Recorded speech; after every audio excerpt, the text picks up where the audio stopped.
Welcome back to Your Average Witch, where every Tuesday we talk about witch life, witch stories, and sometimes a little witchcraft. In this episode, I am talking to Morgain Daimler. Morgan writes books about the fair folk, the Morrigan, and other gods and goddesses of Ireland, among other things. Morgan tells us about spirits and entities of the land, how she changed her method of celebrating holidays based on the Pleiades, and she gives me a new question to add for future guests. Before we get started, here's a word from this week's sponsor, Flora and Function. If you've been a listener for a while, you might remember the giveaway I did, including one of Sarah's birthday candle spell dishes. Sarah Piper over at Flora and Function creates incredible pottery that helps bring a bit of magic to your everyday rituals. She draws inspiration from nature and her own practice to create beautiful candle holders, mugs, butter bells, and more. This year, she's working with Tabitha of Two Geminis and a Leo, who, by the way, is going to be a guest on the show next week. Tabitha runs Backwoods Brews and Botanicals and is collaborating with Flora and Function on an astrology series. Each month, they release a limited edition mug and tea combo specifically designed with the zodiac sign for the upcoming season. This Friday, the 14th, they are releasing the Taurus bundle. I would take it as a personal favor to me if you would go buy the Taurus bundle, since I am a Taurus. That would be cool. Sell out the Tauruses immediately, please. Thank you. Check the show notes to find links to Sarah's mug design over on her socials at Flora and Function and her website to shop from her online. Now let's get to the stories. Hi, Morgan. Welcome to the show. Hi, Kim. Thank you for having me on. I am an author. I do both nonfiction and fiction. My nonfiction focuses a lot on Irish mythology, fairies, kind of anything along those lines. I've also got some books out that are translations of Old and Middle Irish into English, which is a subject I have a lot of passion about because most of the translations we have that we're using today are from 130 years ago, and they're questionable. A lot of the Victorian translators took some really interesting liberties, we'll just say. So I have kind of decided as an amateur linguist to do my own versions and translations to put them out there, and I try to stay as close to the original as possible. And I'm sorry, I could go on about this the entire interview because I have a lot of passion for the Irish language, but I won't. So, yeah, that's sort of who I am and why I'm here. And I've been a witch for over 30 years now, so a good portion of my life.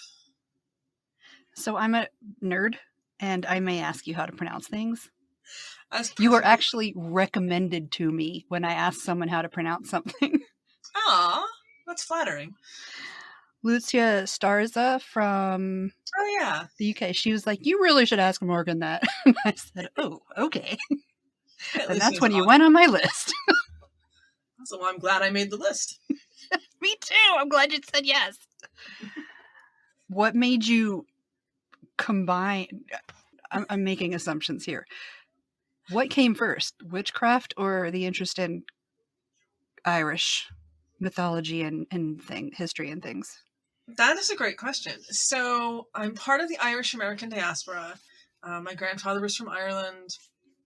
Obviously, being in the US, I've got other ancestry going on too, but I grew up with a lot of the sort of Irish stuff as a background to my life, including not obviously the mythology, because my grandfather was very, very Catholic, as was my father. But, the idea of like the good folk, the fairies, and there being sort of more to the world than what we might always see or perceive. And me personally, I've always had perception or experiences with sort of non-physical reality, I guess you would say. Something like ghosts and spirits and fairies. And to me, that was just sort of normal. And having the family that I had, They didn't discourage that idea. Like, no one ever told me, oh, fairies aren't real. You can't believe in this. And they didn't. That's cool. And I really Did it appreciate just not it. occur to them, or they actually didn't have that belief? I think it was a combination of they just didn't see it as like a bad thing. And also having that Irish cultural, that Irish American cultural idea that, these things are real. And even if you don't think they're real, you don't say that because they might be. Yeah, the just in case beliefs. Right. And that's sort of a big attitude in the diaspora, at least around where I grew up, that, if unless you're 100% sure something isn't real, you just sort of give it respect and treat it like it possibly could be. So that was kind of, what I grew up with. And despite my dad being very Catholic, as I mentioned, my mother was actually, I think, a Congregationalist, some kind of Protestant. And when they got married, which was in the late 70s, that was a huge no-no. Like, both of their families were very against the marriage because of the religion aspect. So they came up with what I personally think is the wackiest solution ever for this situation, which was that my parents had to agree when they had children that the children would not be raised either Protestant or Catholic. Oh, gosh. And I'm not sure who thought that was a great idea. I mean, I thought it was a good idea growing up with it, but I don't know why they expected then that their kids would grow up Christian, because we weren't raised with any of it. I refer to it as being secular agnostic. So my parents never talked about religion, never talked about God or any of that. Christmas was when Santa came with his reindeer, and Easter was when the Easter Bunny came with chocolate. And, that was kind of what I grew up with. And when I would tell my parents when I was younger, that I would see fairies, I was building little fairy houses in the yard, and, asking my mother to write a letter to leave for the fairies on the windowsill. They were just very okay with all of that. They just sort of took it in stride. So I was 11 when I found out that witchcraft was a thing, not in the storybook children context, but in the spiritual religious context. A friend of mine introduced me to Scott Cunningham's book, Wicca for a Solitary Practitioner, which was fairly new at the time. I'm kind of making myself sound really old with some of this, but that was my first book. I mean, witchcraft. It is a wonderful first book. It is the book that I recommend still to this day to people just starting out, because it's very straightforward. It's very easy to understand. And he presents things in ways that aren't judgmental. I never read any of Cunningham's books and thought I have to do it this way, or, every other way is wrong. He doesn't seem to have that attitude with what he writes, which I really appreciate. So yeah, I was 12 when I decided I was going to self-dedicate into witchcraft, which was a really interesting experience. And and I think once I kind of combined that, and I kind of had that mind-blowing moment of oh wow, God and goddess and spirits and people actually believe in this, which was something I'd always kind of in an unstructured way had. And then I think I got into the Irish specifically at that point because I had that sort of cultural family connection to it, if that makes sense. It does. That is so... The fact that your parents agreed to that very odd thing and then actually did it is fascinating to me, because I am so... You don't tell me what to do. I to this day, I kind of don't understand. Like I said, I deeply appreciate it, but I don't understand what either of the families was thinking. I mean, my dad's family was extremely Irish Catholic, which unless you've experienced it, it's a whole thing. You know, he was one of 9 kids. He actually went to seminary to be a priest. I love my father. He's a very interesting person. And dropped out to join the Navy. But I mean, that's how religious they were. You know, it was a very serious thing for my dad's family. So for them to be like, no, it's fine. Just, you know, marry and just don't raise the kids with any religion. It baffles me to this day. I'm grateful for it. Deeply appreciate it. But yeah, it was very weird. Wow. Well, dang. I don't know. I'm glad they did it because I don't know what direction my life would have gone in if I'd been raised like, you know, very Catholic or very anything else. I think it was having the luxury of not having that structure imposed on me when I was younger kind of let me find what worked for me, the best place for me to be. Too bad we all don't have that. I mean, I do. I do have that experience, but too bad everyone doesn't. Yeah, I think it would be better. I understand why a lot of religions don't do that because they're not structured that way, but I do think it would be better if everyone just had that experience of kind of being a blank slate in a bit of a way, and then getting to find what resonates the most with their soul. Now, what does it mean to you when you call yourself a witch? That is such a great question because one of the things I love the most about witchcraft and about being a witch is that there's so much diversity to it. So I'm going to give you my answer, but just prefacing it by this is completely my opinion. And this isn't how I judge other people's witchiness, but just for me. For me, being a witch is about using magical practices that are very straightforward and simple and organic, as opposed to more like that ceremonial magic, complicated, fancy kind of approach. And having a spirituality that encompasses that idea that there are spirits and fairies and gods and goddesses and all sorts of things out there. You know, like that Shakespeare quote, there are more things on heaven and earth, Horatio, than are dreamt of in your philosophy.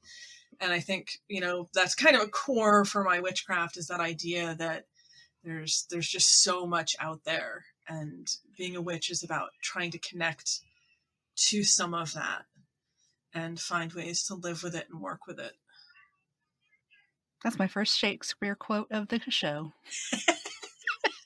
I am a good one. huge nerd. Huge Me too. nerd. It's a good one to start out. Yay.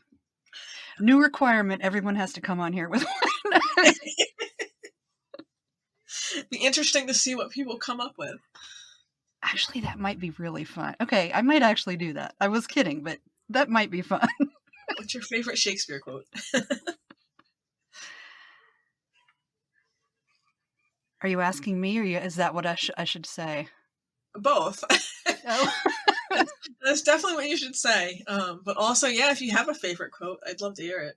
I don't have it absolutely memorized, but it's the one where Mercutio is describing true I speak of dreams. I love that. Yep. I love it. That's an excellent soliloquy. I love it. I think, you know, one of the things I love the most about Shakespeare, honestly, is that in our day and age, we see him as this very highbrow, like fancy theater. But in his day, he was actually like the equivalent of like the matinee movie, like the B movie that, you know, dollar movie. Yeah, like he's so much of his stuff because the culture has changed so much. We don't appreciate it the way they would back then. Like, it was very bawdy, it's very raunchy, it was very like just that very sort of entertainment for the people. So I just love the fact that over time we've taken that and made it into something completely different, but it's still the same. It still makes my heart happy. It does. I do appreciate Shakespeare. Now, I know you described the religion that your family on both sides practice, but Do you think any of them were witches unconsciously? So my mother is definitely a very intuitive person. There were a couple points growing up where she would say things that she just had no way to know. But she definitely wasn't someone who thought of herself in that sense. My grandmother, my father's mother, who is actually Cherokee, but very, very Catholic. Because he fought in Vietnam with the Navy, and I have pictures of her. She would set up these elaborate altars and pin like a whole bed sheet to the wall and put all these saints cards attached to the bed sheet and have candles. And I mean, obviously she would never have called that witchcraft. And that whole side of the family would be like mortified that I'm saying this. I always thought when I would look at the pictures, because she was doing protective magic for my dad, was what it was. It was, a thing that she created to try to help keep him safe by calling on all these different saints and with these different prayers and things. And to me, that is something that I would call witchcraft, even though she wouldn't. So I always kind of felt like she was one of those people that sort of instinctively did things like that. I would like to see that. I'll try to see if I can dig one up. That sounds. I mean, I like when I see people generally of Latin descent that I see anyway. I know there are others, but that's usually who I see because I live in the Southwest. But when I see their shrines and ofrendas and things, they are so pretty. Yeah. I love it. And when I go to the botanical garden here in Tucson, there is, I don't remember if they call it a shrine. That's what I would call it. But it's this little thing. It's this pretty archway, and it has a little statue in it. And it's always covered in flowers, and it's freaking beautiful. And I love looking at them. Yeah. There's so many just really beautiful expressions of spirituality out there, for sure. Now, as for you, do you have any consistent practices that you would share with us? Sure. I mean, my particular type of witchcraft, I refer to it as fairy witchcraft. Although, to be clear, like my concept of fairies is a little different than like the Disney Tinkerbell kind of fairy. But for me, it's really important with my witchcraft to connect to the good folk, what we call fairies in English, and to just be part of and feel connected to sort of that daily cycle of living, which I realize sounds just very, very over the top, but it's actually such a just organic thing, I think, that we forget to do because our lives get so busy and we get so focused on, driving kids to school and making lunches and answering email and all of that other stuff that it kind of gets in the way, and we forget sort of just to simply live, to simply exist. So like one of my daily practices is to just sit, ideally for 5 minutes, but I have kids, so that does not always happen. But just sit for at least a couple minutes and do some basic breathing exercises. Just that 5 count breathing in, then holding it, and then 5 count breathing out. And to just really try to take a little bit of time to reconnect physically, to my body and to my presence here in this world. So that's definitely something that I try to do every day. Can't say I succeed in doing it every single day, but I try. And just taking a few minutes to just, look out a window even and see what the world is doing. Because it's so easy to forget those things and to just get caught up in that hustle and bustle. Yeah. I'm going to veer off for a second. I'm curious about the Fae. I didn't think I worked with them. Maybe I do. I don't know. Do you think everybody, not everybody, everywhere has them? There's something here in my, because there's something here. And I'm curious about it. That's actually a really common question that I get. I mean, I think I always try to be careful how I phrase my answer here. I think that there are spirits everywhere.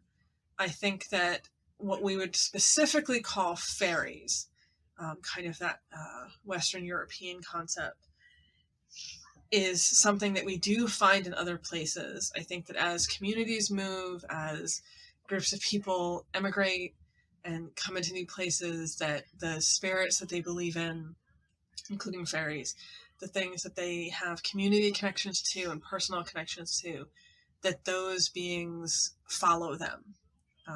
But I also have a personal thought that there's a lot of symbiotic relationship between fairies and humans. We need them, they need us. So I think they tend to go with the people who they have a connection with. I do also think, though, that there are beings that we would refer to as like fairy-like around the world. I hesitate to use the word fairy specifically because some people sort of find that offensive, that idea of, you can't just label everything you find with the word you're familiar with from your culture. But I would say fairy-like because they would be very similar in descriptions and qualities and sort of how they interact with humans and what they can and can't do with humans or to humans. And I think that wherever you go, you're going to find those ideas and those beings, and still that sort of connection to the human communities around them. I'd mentioned that my grandmother is Cherokee, and Cherokee, we have the Sundi and the Nunahe, and when the Cherokee people, along with some other groups, got moved from the East Coast to Oklahoma, to Cherokee, where the Cherokee Nation is today, they believed that those spirits went with them, that those beings went with them. They didn't leave that all behind when they were forcibly moved. So I think that's just another example of the way that these spirits and these beings will stay sort of connected to the human communities. And especially going into the 21st century, where we have so many communities and groups of people and cultures kind of, for good or for ill, influencing each other and affecting each other, and populations moving around. I think that we're getting a lot more different types of these beings, fairies, fairy-like beings, kind of everywhere. So I think that wherever you go, you're going to encounter these sorts of things. And I haven't yet found a single human culture that doesn't have some kind of spirit that meets those qualifications, that would hit sort of that checklist for what I would look at to say, do I think it's a fairy or fairy-like kind of thing. I think they're everywhere. Wherever you go, you're gonna run into something. What it specifically might be, that's where it gets really complicated, I think. The idea that I brought them with me from either Virginia, where I'm from, or Colorado, Mm-hmm. where we came from here. My brain's doing origami right now. Yeah, I mean, there are definitely spirits that are attached to specific places. Like if we're talking about land spirits, or the spirit of a particular stream or mountain, like that's going to stay there, obviously. But these other types of spirits, these fairies and fairy-like kind of things, and things that aren't, literally physically anchored somewhere in the human world, those I think definitely move around. I know there are things outside the house, but the things inside the house, now I wonder who they are. Yeah, well, there's a long tradition of house spirits in all sorts of places. Ireland is actually one of the few places that doesn't have house spirits per se, because there's much more of a focus on like keeping the good folks sort of not in your home for various reasons. But most other places, Scotland, England, Germany, you're going to find the idea of these. They usually would be referred to as domestic spirits. like the official term, but different sorts of things that they're just sort of, they're used to living around humans. They want to live around humans, in human houses. And that goes way, way back. I think even like in ancient Rome, they had, I'm not going to remember the term for them now, but household spirits. My brain. And the household spirits, some of them will stay with a particular house, but there's a lot of stories of them following families, being attached to a particular family rather than a particular location. Yeah, I've heard both. Yeah. So they Oh, definitely this is come from that interesting. mythology.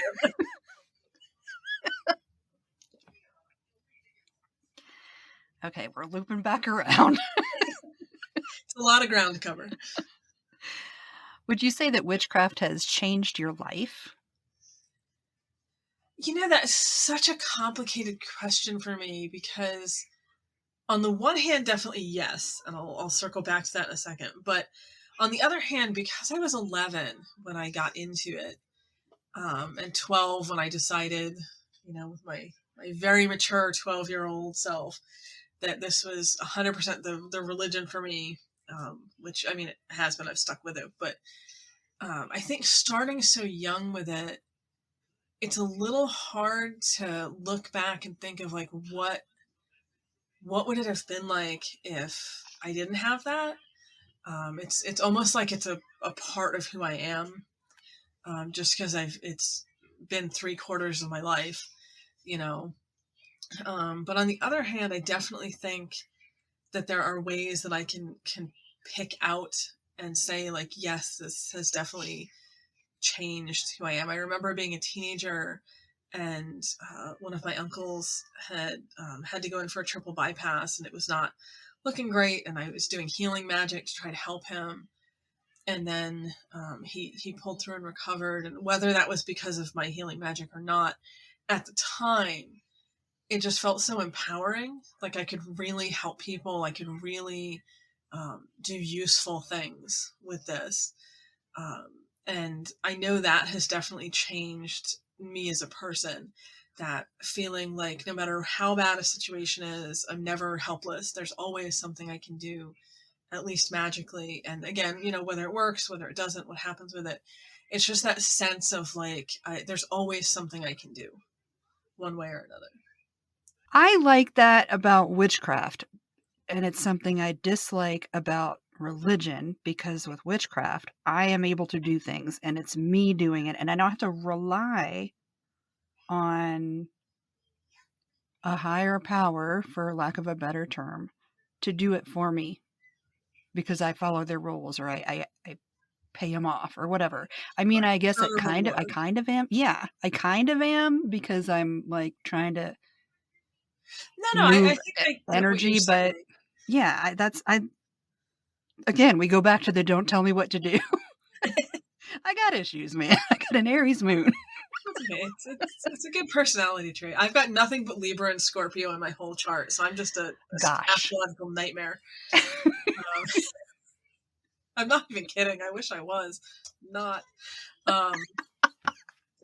Yeah, I think that that is one of the greatest things about witchcraft is that, I mean, obviously, again, there's a million different ways to be a witch. So, I'm not trying to sound like this has to be the one way, but that idea that it's not a reward system based on if you're just good enough, then the gods will, grant you a favor, or, that idea of, It's not a vending machine.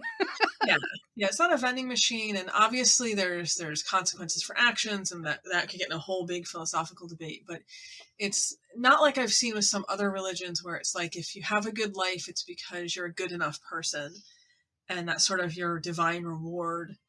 I think what I like about witchcraft is that it's so proactive. And I know when I got into my 20s and my 30s and was more researching historic witchcraft, one of the things I really loved about it was how it was really something that you saw being used by people who were disenfranchised or marginalized, or powerless in their lives in a socioeconomic or class kind of sense. And witchcraft was a tool that they could have no matter what any of those other circumstances were in play, to help themselves and to help sort of resist some of the difficulties in their lives because of things like classism or socioeconomic problems. And I loved the fact that witchcraft is something that it's not just for any one group of people. It's not for any just one type of person, although I'm sure we could argue that certain types of people are more drawn to it than others.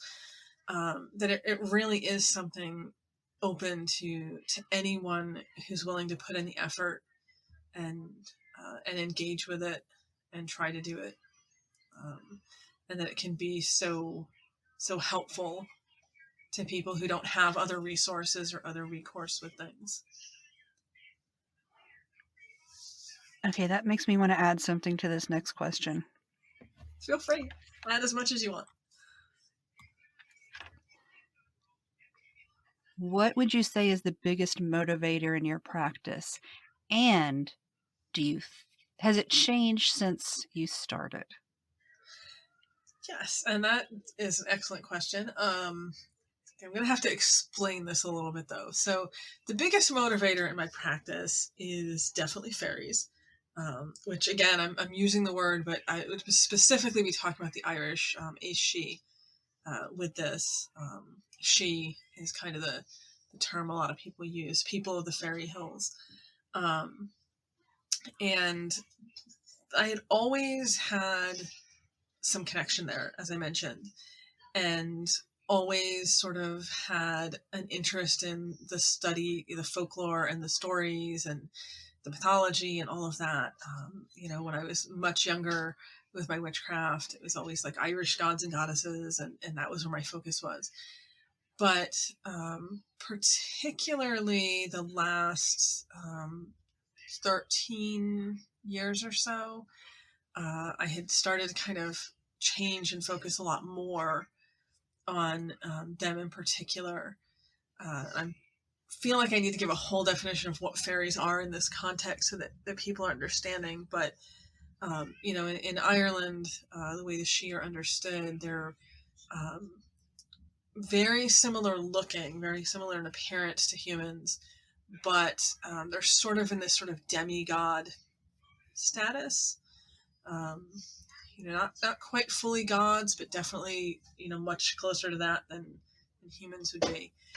And when I went to Ireland in 2016, I was actually going with a group tour for the Morrigan. It was a Morrigan Sacred Sites tour. But for me, it ended up going sideways pretty much immediately. And shockingly. Of course. I honestly don't know why I didn't see that coming, but at the time previous to that, my main focus had been on Macha, who is one of the three Morgans, and to an extent Odin in the Norse pantheon. And I'd been pretty much following a fairly straightforward, eclectic witchcraft kind of approach to spirituality and to practice. But when I went in 2016, pretty much as soon as I got there, everything was just all good folk, all fairies. And I ended up going through this initiatory experience while I was there with them. And everything after that, everything in the last 6.5 years has really just been completely focused on them. And you can even see it in my writing. Like if you look at what I was writing up to about 2016 and then what I've been writing since then, it really radically kind of changed how I was looking at things, how I was doing things. And even to the point then in 2018, I went to Iceland and had another sort of, I don't mean to sound like I'm constantly having like intense mystical experiences, because I'm not, but it's happened a couple times. And I ended up changing, whereas most witches, particularly neo-pagan witches, focus on a solar calendar and a solar lunar calendar, I should say. So the holidays are based on, when the sun is in certain places, and you celebrate the full moon every month and all that. I ended up changing so that I was focusing on a particular constellation, the Pleiades, and where they are at certain times of the year in the sky, and um, celebrating holidays based on those locations and those times. And I ended up getting sucked into like getting a crash course in sort of the history of that kind of practice. So, in that respect, things have changed really radically for me across the last 6 or so years. But that core kind of remains the same, if that makes sense. That is interesting. It's a bit of a rambling response, but yeah, it's been an interesting 6 years. I don't have time to ponder. I have to ponder later. Yeah, I've written about it. I have a book out called Living Fairy, which talks about some of my approach to witchcraft, which I've written several books about that, but also particularly the thing with the Pleiades and the constellation, and how that's kind of come to be, and how that system sort of works. Neat. Yeah. It's something.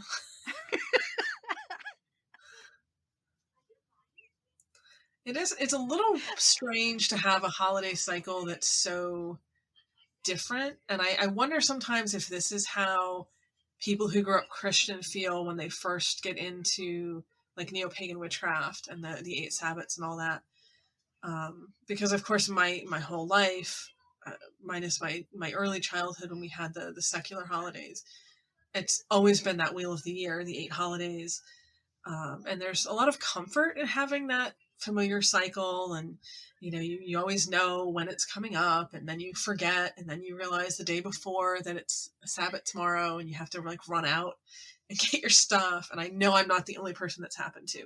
So, but then when you change to something that's very different, and that really not a lot of people are also doing. I mean, there's a handful, because I've been sharing this as I've been kind of creating it. So there's some other people that followed as well. But it's just very odd when like everyone else is talking about celebrating whatever holiday it happens to be. And, for me, it's like, I don't know, I actually don't have a holiday now for like a ways after that. It's kind of jarring. Not bad, I don't think, but just like I said, I wonder if that's how a lot of neo-pagans feel when they first come into paganism. That you almost feel like you're still supposed to be doing the other thing. I feel that way about Christmas. That's fair. And Yule, frankly, because I live in North America and it's cold everywhere else. Yeah, I have to admit, Yule is one of the ones that I kept, even though it's not part of the system that I'm currently using, just because I do have children. And yeah, that makes sense, though. Yeah, you kind of get kids used to, celebrating Yule, and it's right at the same time when you have like Hanukkah and Christmas and, all of these other winter and winter solstice kind of oriented holidays going on. So it's very in your face.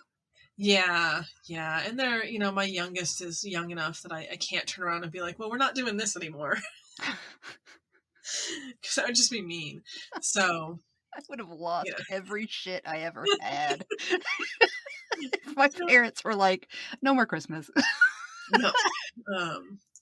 And I understand, like I said, when I was little, for us, Christmas wasn't religious. It was just Santa came with reindeer and presents. But yeah, I would have freaked out if my parents were like, we're not doing that anymore. It's just such a fun holiday. Obviously with Yule, we do it differently. We do it on the solstice, and they love that anyway because they get to stay home from school for an extra day. Yay. Yeah, what kid doesn't love that? And we have a Yule log, and we have our own sets of traditions, I guess is what I'm trying to say. But it's still like you grow up with that, and it's presents, and family being together and all that. You do not want to hear your parent being like, nope, not doing that anymore. Gonna do this other weird thing that like 5 other people in the world do. Yeah, make sure you tell all your friends so you feel real comfortable. Yep. Yep. Nothing's better for you as a child growing up in the US school system than being as different as possible from your peers. Good times. Yeah. We're going to switch track a little bit and move into everyone's favorite imposter syndrome. What are your thoughts? Do you have it? How do you escape it? I do have it, and if I can figure out how to escape it, I will definitely let you know. But Oh, good. so far, I do not know. Everyone pay attention. I mean, I do like to, when I'm feeling particularly bad with this, because I definitely have wicked bad imposter syndrome. Constantly, like anytime in any situation, I'm always like, why am I here? Why is anyone listening to me? What is happening right now?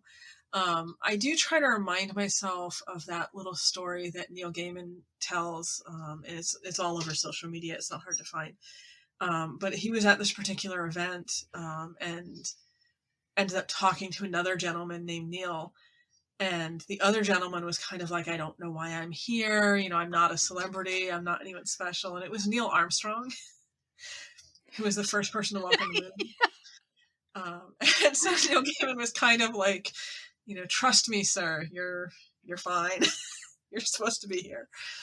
I think thinking about that helps me, like, if people who I would say are legitimately, genuinely famous, Neil Armstrong is a good example, also struggle with feeling like they didn't really do anything that significant, and that they shouldn't be contributing to society in a public kind of way, then I don't feel as bad when I struggle with it.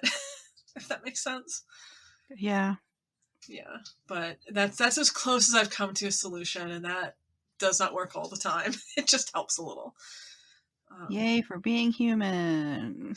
Yeah, I mean, it's hard, and I think particularly in the U.S., but also from what I've seen in other places, but particularly here, there's so much pressure to, like, prove, to justify, I should say, to justify that you deserve to be where you're at, or to have what you have. And I think it's hard not to always feel like, oh, someday everyone's going to figure out that I'm actually just a ordinary person who gets up in the morning and makes lunch for their kids, and what's so special about me, kind of a feeling. So it's definitely hard not to struggle with that, I think. And I assume that's true for most people, whatever you do. There's always that feeling of, like, I don't really deserve to be here, even when you do, even when you're Neil Armstrong. So, Well, speaking of a struggle, what would you say is your biggest struggle with your practice? I mean, at this point in my life, because I'm a full-time single parent, it's time is really my enemy. Now I'm trying really hard not to quote Star Trek. I love Star Trek. Quote away. Yeah, it's that quote from Generations, which is actually a quote from a poem, but I can't remember who wrote the poem. Time is the fire in which we all burn. And I really strongly feel that right now. When my kids were younger, I have 3 kids. When they were much younger, it was a little easier, I think. And when you start to get where they're a little older, it actually gets harder, I think. There's just always so much to do and so much to stay on top of, and so much to make sure is running smoothly, that it definitely feels a lot more challenging to engage in my practice the way I used to. Like I mentioned, even the breathing thing, which I try to do every day, sometimes I can't find 5 minutes for that, so I have to just do it for 1 or 2, or whatever. And sometimes I'm sitting in my car when I'm doing it because that's when I have a Yeah. moment. Yep. There's lots of car things for me too. Yeah. Sometimes your car is going to be the one place you have a few minutes to sit and kind of focus. So yeah, I definitely feel like that's a bit of a struggle. And over the years, it's been different struggles at different points. I don't know that any spirituality or any witchcraft practice is ever easy. I think there's always something that you either feel is challenging or blocking you, or you just don't have the time and the focus for the way you would like. And I say that, and I'm sure there's like a couple of people out there that are like, no, my entire life is perfect, and I dedicate it completely to this, and it's fabulous. And maybe that's my life goal. Eventually I'll get there. Who are those people? I don't know. What? I like to dream. I like to dream and imagine they're out there because it gives me hope. I mean, that's okay. That's fair. Like, maybe one day I can achieve that. I don't know.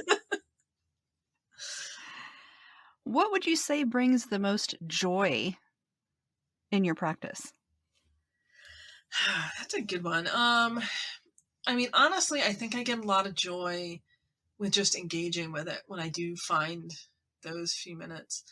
I do like when I do ritual, that feeling that I get when you're sort of in sacred space that you've constructed, and you're feeling just very engaged with the numinous, whether it's fairies or spirits or gods, but that really strong feeling of connection.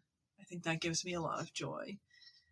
And sometimes you find joy just in the moment unexpectedly, when you're doing something, and it's just like that feeling, that energy, everything just kind of lines up, and you feel like everything is the way it's supposed to be. I've not had that happen often, but I have had it happen, and it's a nice feeling. Yes. Yes. Plus 500 points for the use of the word numinous. I love the word numinous. Excellent. Numinous and liminal. Yes. 2 favorite words. I love the word numinous because it's so all-encompassing, and it saves me having to use a paragraph of trying to fit in everything. It's just numinous. Now, we all have highs and lows. How do you pull yourself out of a magical slump? We definitely all have them. And I have certainly had moments in life where I just don't feel any connection to anything. I don't feel any inspiration. I don't feel anything, basically. And I'm not talking about like depression or that, because I do think that's sort of a separate issue to discuss, but just from pure spiritual, pure witchcraft place, just not feeling it. And what I personally try to do is just push through and keep doing the little things. Even if I'm not feeling it, it's that sort of fake it to make it kind of thing, where like, if I'm not feeling like I should, make a little offering or burn a little incense, or, I do rituals on the dark moon myself, or do the dark moon ritual. I kind of try to push myself to at least engage with it a little bit, because I found the one time that I didn't take this approach, it just made things worse, and then everything felt really disconnected, and everything felt very disjointed, and then I started to feel guilty because I hadn't done stuff in so long.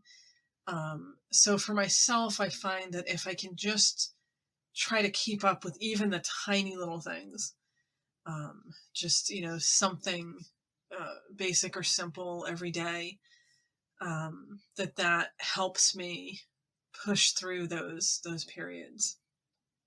What a fun cascade that sounded like. Yeah. I mean, there's also something to be said, of course, for rest. And this is why I said depression's kind of a different situation, because I found, if I'm in a place where I'm just mentally not in a good place to be doing it, then I give myself a break and I just don't push myself. Um, and I think that's a little bit of a different kind of situation, because sometimes you do need like a mental health break from spirituality or from witchcraft for a bit until you're in a better headspace with things, in my experience anyway. I'm sure there's people out there that the exact opposite is true, and that when they're feeling depressed they need more of that. But for me, I just found that if I just took a little bit of a break and let myself kind of recover a bit, that worked a lot better than trying to push through it and then feeling like I was just messing everything up. Just not a fun feeling. Do you have a favorite tool in your practice? I do, although I'm not sure everyone would consider it a tool. I was But going to say it doesn't have to be a physical thing, and I said my jewelry studio, so. oh, nice. I like your answer better than mine. That's My favorite no, thing, yours is better. my favorite thing in witchcraft that I use is water. Ooh. I am a big advocate for using water for pretty much everything. It makes a great offering, particularly if you're pouring offerings outdoors. It's one of the only ones that's almost always environmentally safe and good to use. It's great for cleansing. It's great for blessing. I use it to make my sacred space. You can mix a little salt in it if you want to give it a little extra kick, but it's such an all-purpose kind of thing. I'm sure some of this is influenced by the fact that I'm just one of those people that really loves water. I was born by the ocean. I've never lived more than I think 10 or 12 miles away from the ocean. I grew up where I live. There's a swamp in my backyard, literally. So I was always playing back there and playing in streams. And so I think I've always kind of had this connection to water. And so the idea of using water in my witchcraft and sort of for everything that I'm doing, I've never yet found something that water can't be used for. Sometimes with a little creativity, but it's just a good thing. Yeah, I use it every day for an offering because I live in the desert and it's valuable and I Yep. have it. Yep. I think, wherever you live, water is life, especially clean water.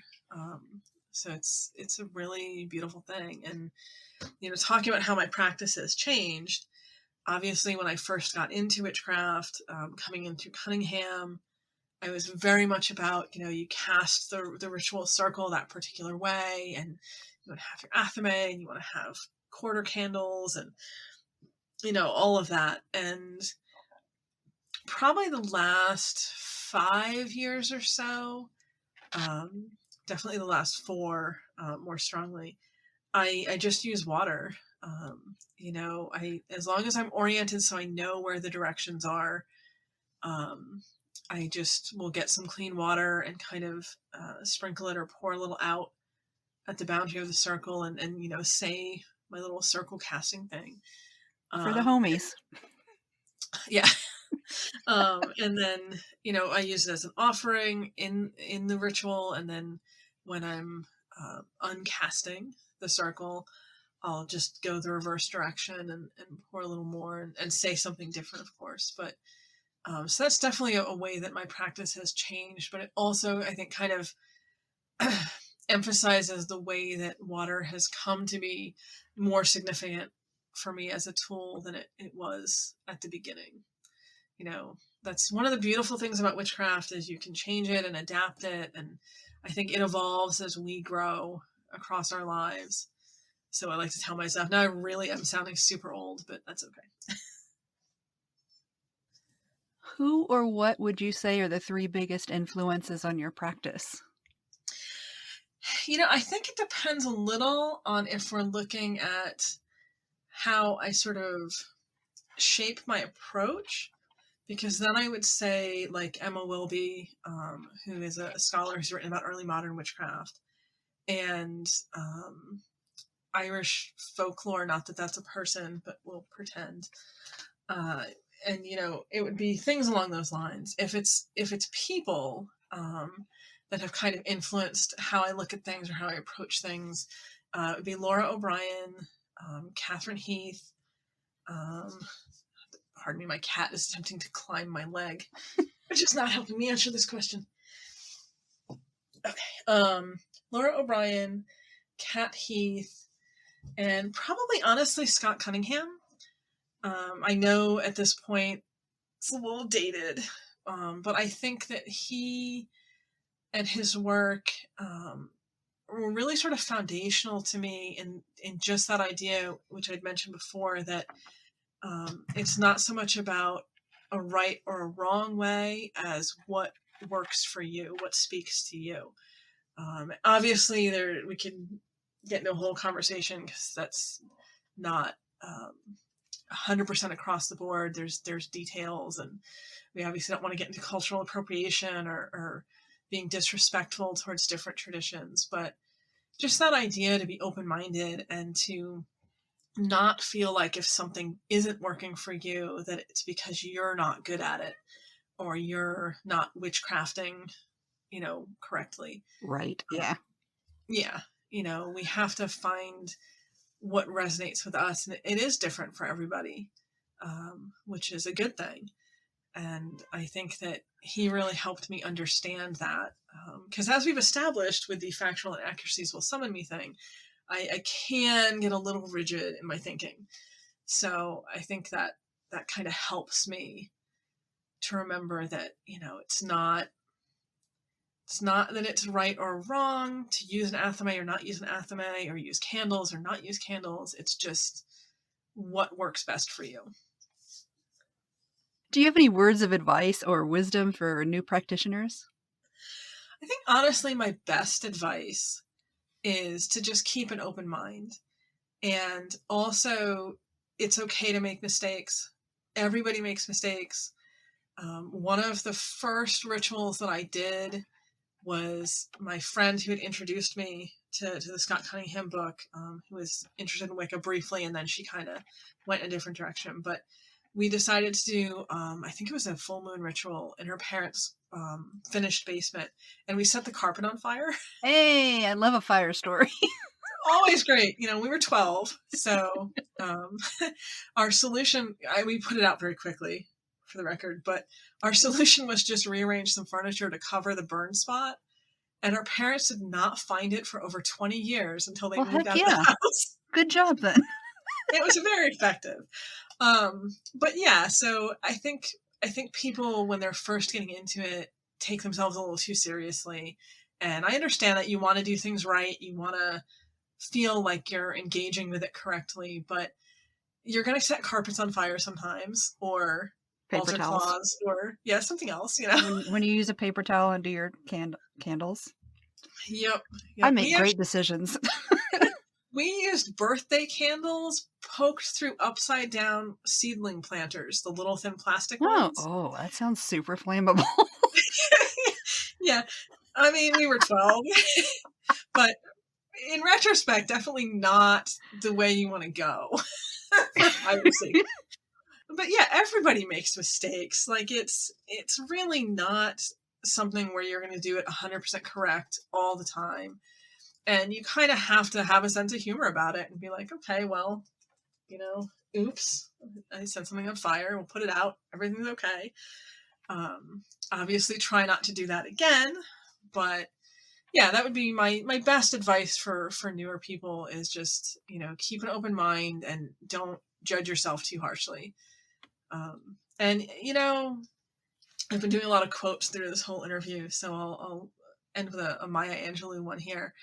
When you know better, do better. Oh, that's a good one. Yeah, well, I think a lot of us get in this mindset of like, part of why we don't want to make mistakes is we don't want to admit we were wrong, because then we feel bad and we feel like it makes us look bad. And it's just part of growing and learning more, and when you learn that you were doing something that, was maybe not the best thing to do, or you were doing something wrong, or whatever, you believed something wrong because you read a book that was factually inaccurate. We'll keep tying this back into everything else we've been saying. There's nothing wrong with saying like, okay, now I know better. And now I realize that, there is no ancient Irish potato goddess, and I can move forward.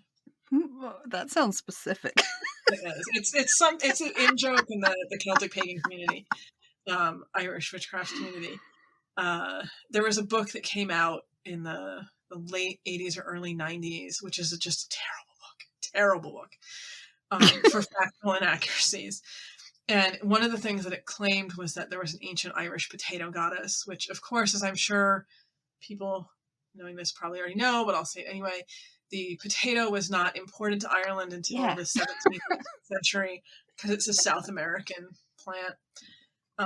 So there is no ancient Irish potato goddess. Never has been. So yeah. But if that's your first book and you read it and you don't know better, and then you learn, and then you say, okay, that was a thing that I believed that was not true, so now I'm moving on.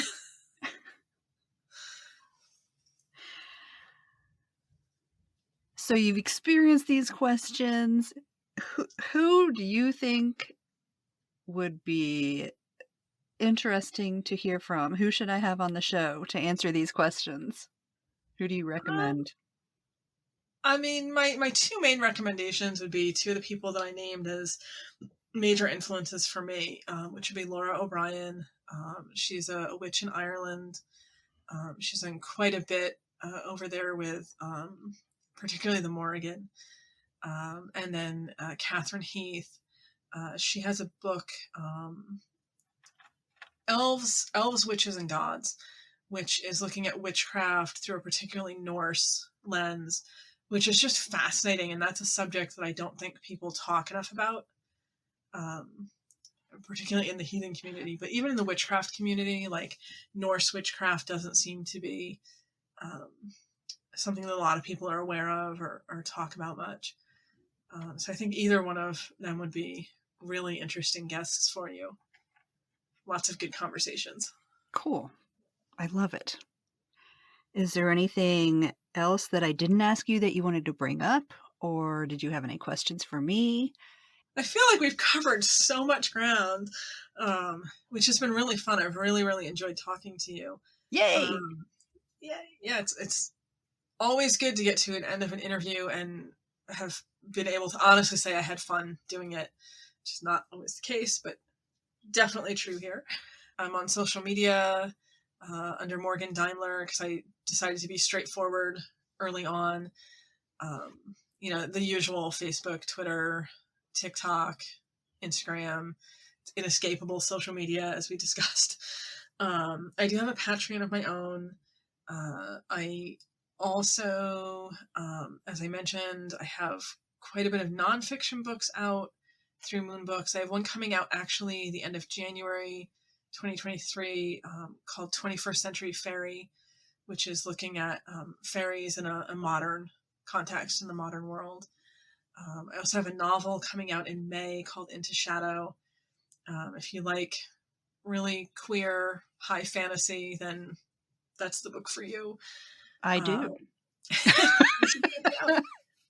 It's basically a story of a woman who's in her late 30s, has 4 children.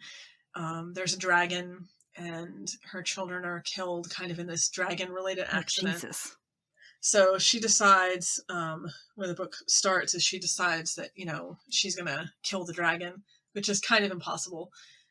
But she finds a way to do it, and then realizes that the dragon was actually guarding this magical weapon that is much more dangerous than the dragon was. And so she has to kind of set off on this quest with her friends to try to figure out how to deal with this magical weapon. And it's much more fun and interesting than I'm making it sound right now, I promise. But yeah, that Is it comes going out to be in a May. series? At this point, I'm working on the second one. Okay. And that's out through Cosmic Egg Books, which is a smaller publisher in the UK, but I'm excited for it. It sounded pretty epic. It's really fun. It's I set it in a world where pansexuality is the norm. So when I say it's very, very queer, like it really is. Here for it. Good. Great.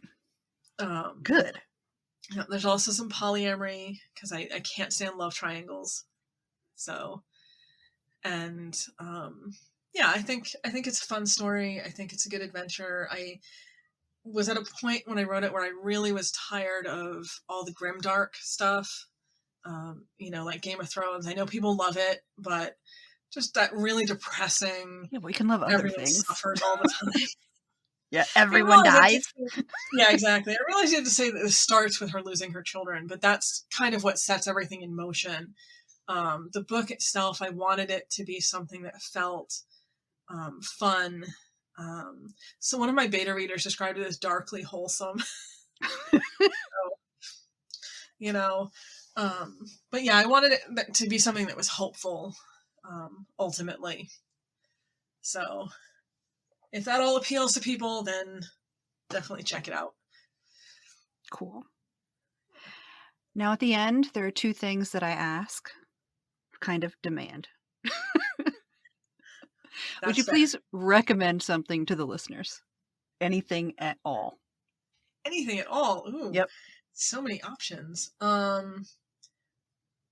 If I had to recommend anything at all to the listeners, then I would probably say, I'm thinking as I speak here. I would probably say I recommend checking out books on Irish folklore, which I realize is going to sound horribly on brand for me, but I think a lot of people... Why stop now? I think a lot of people, when they think of Irish folklore, they think of fairies. They're actually thinking of like the pop culture version, sort of like popular narrative. And I think if you dig into the older folklore, the actual folklore that we find, it's so fascinating, and there's so much to it, and there's so many great stories. And I think it's one of those things that people just don't think to do. There's a pretty good podcast YouTube channel by an Irish storyteller named Eddie Lenihan. Ooh. So I guess we'll say that. I recommend that. Check out Eddie Lenihan's YouTube and podcast, and he is a very, very well-known, famous storyteller in Ireland, but he retells all of these traditional stories and fairy stories, and he does it in a way that it really pulls you in. But it's a great way to kind of understand what those stories are actually like, as opposed to the sort of popular narrative. Disney. Yes. Yeah. Usually when I say that I practice fairy witchcraft, one of the first things I get from people is, that their understanding of fairies is that Tinkerbell Disney tiny little winged sprite, which is so different from the Irish concepts. And I have to sort of get into that explanation of, human appearing demigods that can influence your luck and your health and all this other stuff. And it blows their minds. I kind of think of Brigadoon and Changelings. Brigadoon. I love you for the fact that you know Brigadoon. My father was a huge fan of musicals, so I've seen like every single musical movie from like the 60s and 70s. We watch Brigadoon on a regular basis, and it is such a good movie.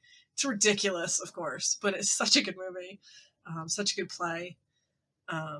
Yeah, I'll recommend that to all the listeners. Go watch Brigadoon.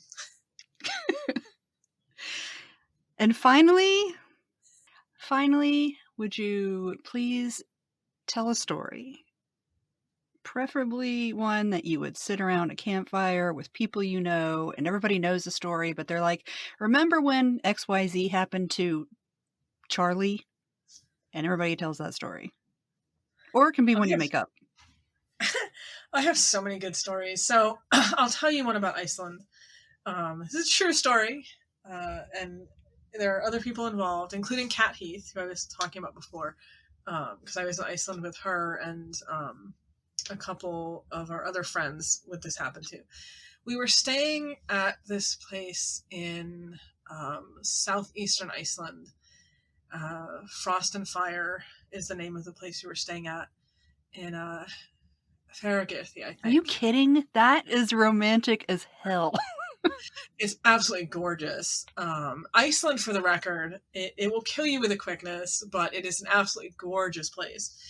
And where we were in particular, it's right next to this river, and there's volcanic vents everywhere. So there's all this like steam rising up out of the ground. Frost and Fire, one of the things they offer for meals is you can actually get food that's been cooked in one of the vents, which is just really neat, in my opinion. And where we were, there's the river, there's a little bridge, and then there's all of these sort of steep hills with all of these volcanic vents. So all this steam just coming up out of the ground. Hence why I said it will kill you with a quickness. Like, you do need to be kind of careful walking around Iceland, but gorgeous. And my friend who I was staying with, Mel, and I were in our room hanging out, and there's a knock on the door, and it's Kat and her friend, and they were like, we're going to go out hiking. It's like 10 o'clock at night, by the way, pitch black. And so we were like, okay, let's get some shoes on. 10 o'clock at night, we'll go wandering around in the dark in Iceland.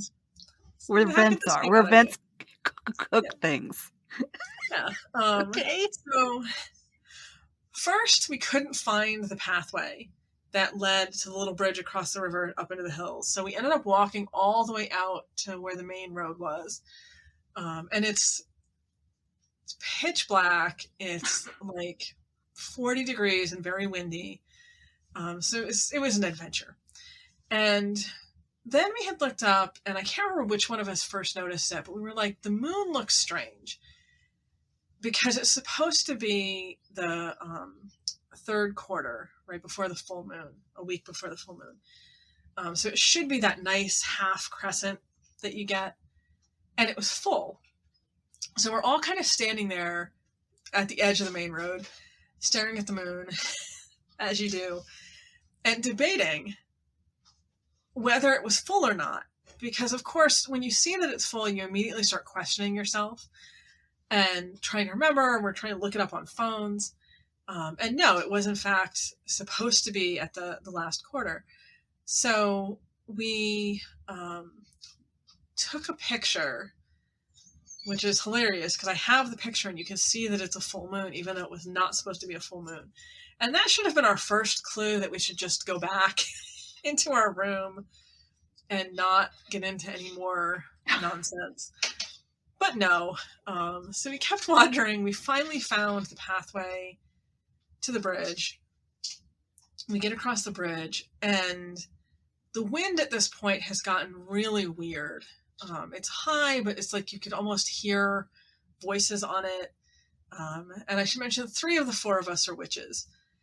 And so the fourth one might also have been, actually, I'm not 100% sure because I didn't know her very well, but we're kind of debating whether we should continue, and things just start to get super weird. We're trying to walk up the path, and all of a sudden you can't keep your footing. Like, everyone's just sliding back down. Even though this is like a regular hiking path, it's not like normally difficult to walk on. And there's this feeling in the air, almost like electricity was how I felt it. But some of the other people were getting very concerned that this was like not a good time to be out and about. Iceland has a lot of spirit activity, a lot of spirit stuff going on. So we decide to go back to the room, and we get in the room, and looking out the window back to where we had planned to go hiking, you can see all of these dark, shadowy shapes moving. Nope. on the hillside. Yep. And it was clear that there was like some, I think Kat said it was probably trolls, but Hulda folk, elves, something was majorly going on out there.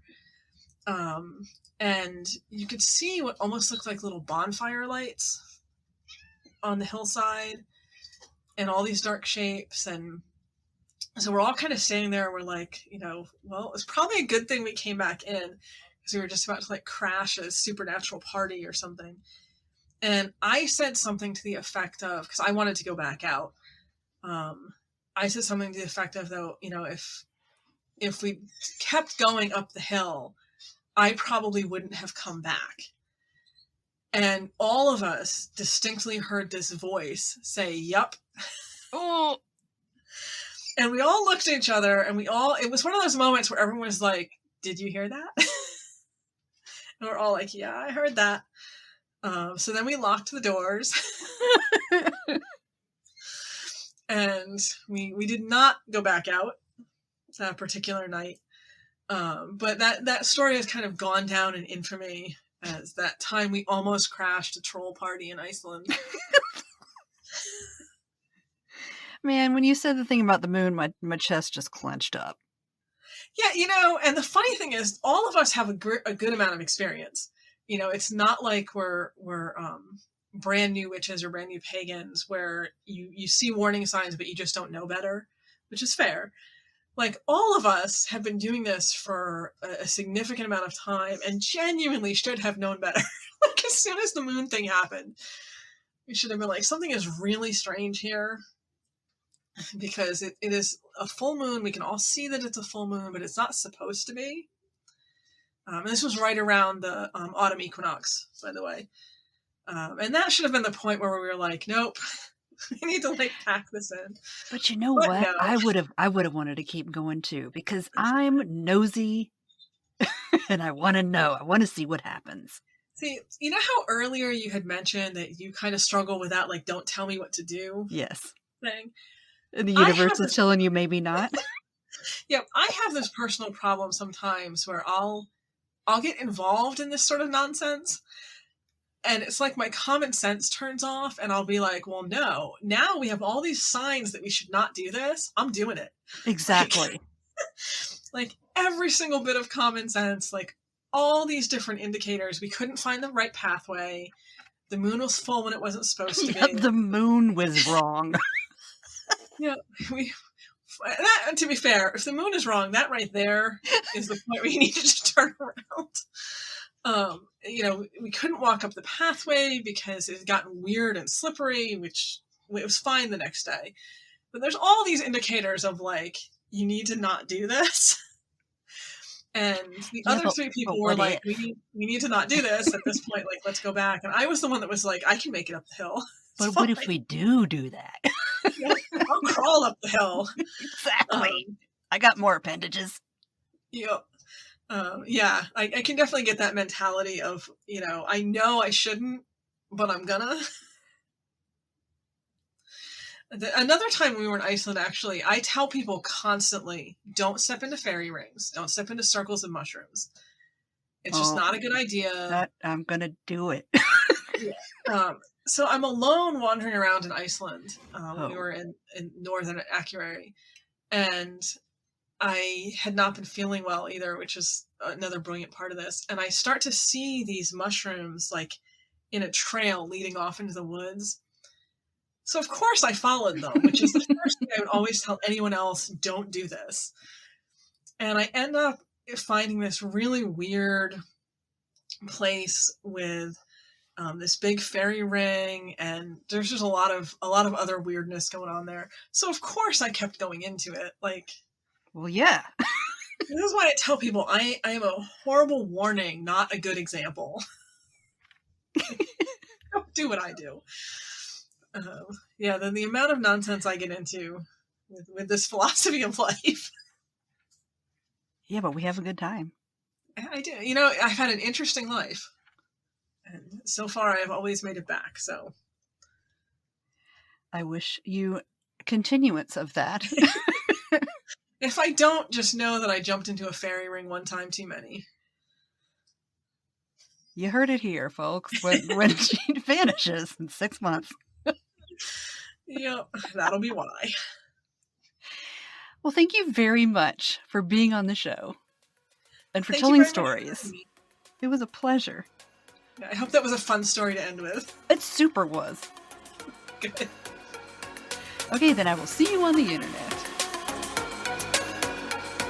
So, Morgan, welcome to Patreon. Yay.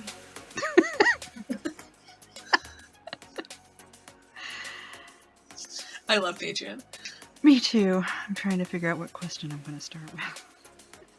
For the record, having said all of that critical stuff, I love the witchcraft community because it's so diverse. I'm going to keep saying that because I don't think I can say it enough.